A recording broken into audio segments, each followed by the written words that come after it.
Assalamualaikum warahmatullahi wabarakatuh. Selamat pagi. Nama saya Rahmat Baik Indonesia dengan NIM 23218050. Di sini saya sedang berada di KLCC dan saya akan mendongeng dengan judul Hakim yang Bijak.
Perkenalkan, saya Rahmat ya.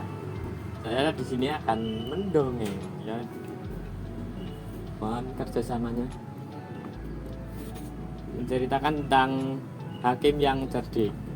Di tepi hutan subur ada sapi betina sedang berjalan-jalan bersama ibunya. Kemudian anak sapi ingin berlari-lari ke sana kemari di pinggir sungai dan dia izin kepada ibunya, "Bu, saya ingin berjalan-jalan sendiri saja." Kemudian sapi itu diizinkan oleh ibunya. Namun ibunya berkata untuk berhati-hati karena di tepi sungai banyak buayanya. Kemudian sapi muda berjalan di tepi sungai. Namun setelah berjalan-jalan lama, sapi muda itu merasa haus. Kemudian dia ingin minum sedikit air dari sungai. Namun dia merasa ada yang bergerak di dalam air. Setelah itu tiba-tiba muncul buaya dan dia langsung berlari. Setelah sapi berlari, tiba-tiba buaya tertimpa batang pohon yang cukup besar. Setelah itu buaya meminta tolong kepada sapi dengan memohon-mohon, dan kemudian sapi pun mendekat dan mencoba menolong buaya. Namun sapi ragu dengan buaya. Kemudian sapi berkata, "Baiklah, aku akan menolongmu. Tapi janji ya, jangan mencelakakanku." "Ya, aku janji, percayalah." Lalu sapi berusaha mendorong kayak itu sekuat tenaganya. Dan akhirnya plong, buaya terlepas dari tindihan kayu yang besar. Tapi astaga, begitu terlepas dari tindihan kayu, buaya itu langsung meloncat ke punggung sapi dan menerkam punuk si sapi. "Aduh," bagi sapi kesakitan. "Kenapa kamu menggigit punukku?" "Loh, aku kan sudah minta tolong kepadamu bahwa aku tertindih kayu selama 2 hari. Tidak makan dan tidak minum. Sekarang kau harus menolongku bebas dari rasa haus dan lapar dengan memakanku," tukas sapi. "Betul, sekaligus menghirup darahmu. Dasar buaya licik, tak tahu balas budi."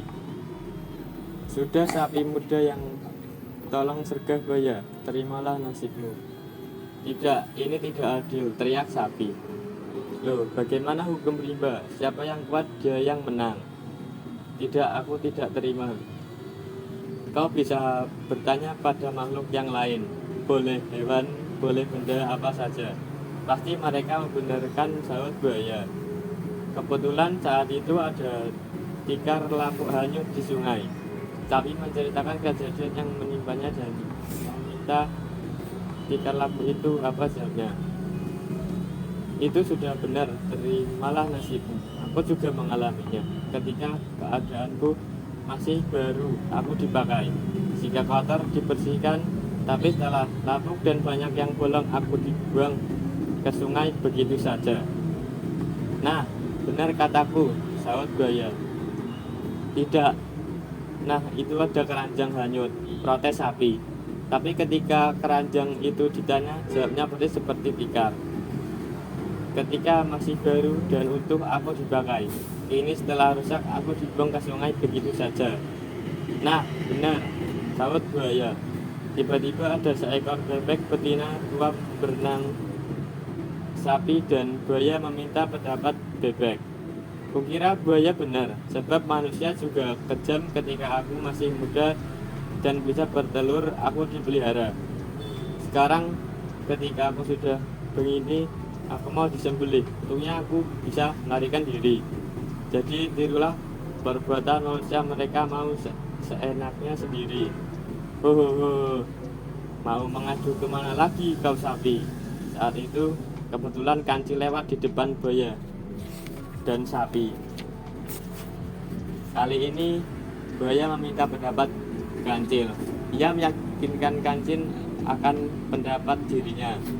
Kalau aku diminta menjadi hakim, aku harus tahu awal kejadiannya, kata kancil.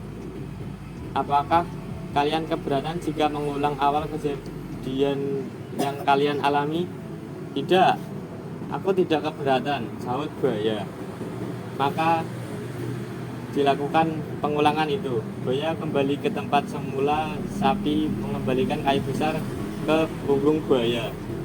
Benarkah kejadian seperti ini? Tanya kancil. Benar, jawab sapi dan buaya bersamaan.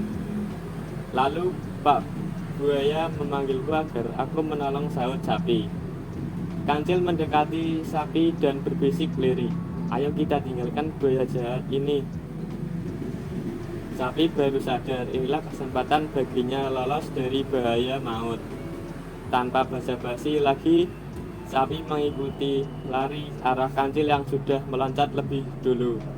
Hei, tunggu! Jangan pergi, teriak buaya. Tapi sapi dan kancil tak menghiraukannya. Maka jangan terlalu rakus dan tahu balas budi, akibatnya bisa celaka sendiri. Ya, cukup sekian ya dongengnya. Terima kasih.